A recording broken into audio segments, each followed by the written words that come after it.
I welcome you to the third video in the series of videos of punctuation marks. In this video, we will be doing 3 punctuation marks which we can put under the category pauses, because these punctuation marks, they tell the user to stop briefly and then continue. The punctuation marks are comma, semicolon and colon. In this video, I will be covering the use of comma in sentences. The first use of comma is to separate items which you have been using from your childhood. I like oranges, comma apples, comma grapes and bananas. I have also put a comma after and. If you feel a need of giving a pause here, you can put a comma after and. It is not incorrect. Make it a note that you will write the comma very close to the word.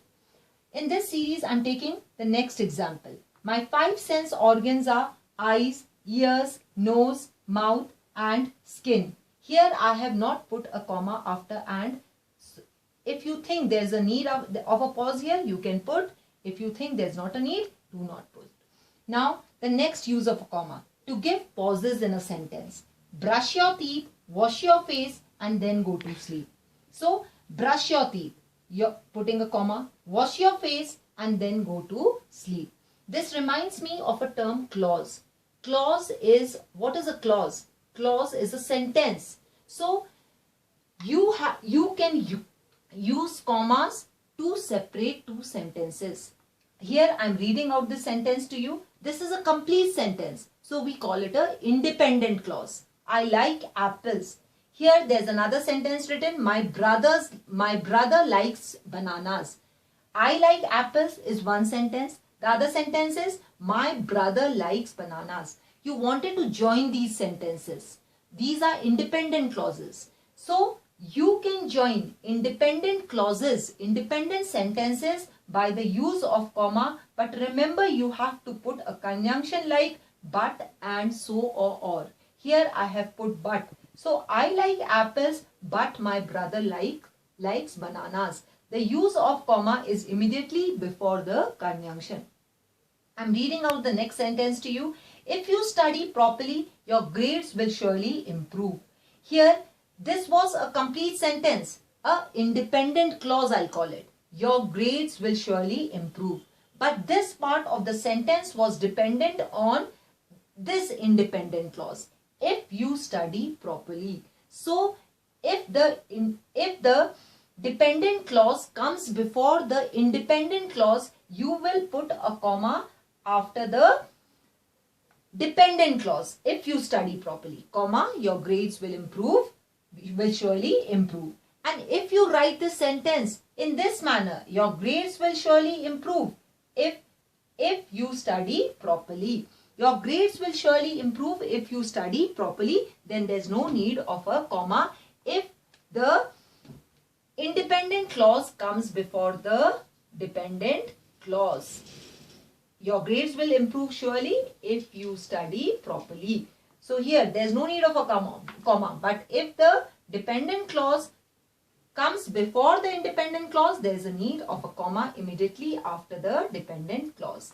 Now the next use of comma is to separate introductory adverbs or sentence adverbs. Like I'll give an example to you. She told me a story. She told me a story. So before that, I'm adding a word. Happily, she told me a story. So this is an introductory adverb. Whenever you use introductory adverbs, immediately after that, you put a comma.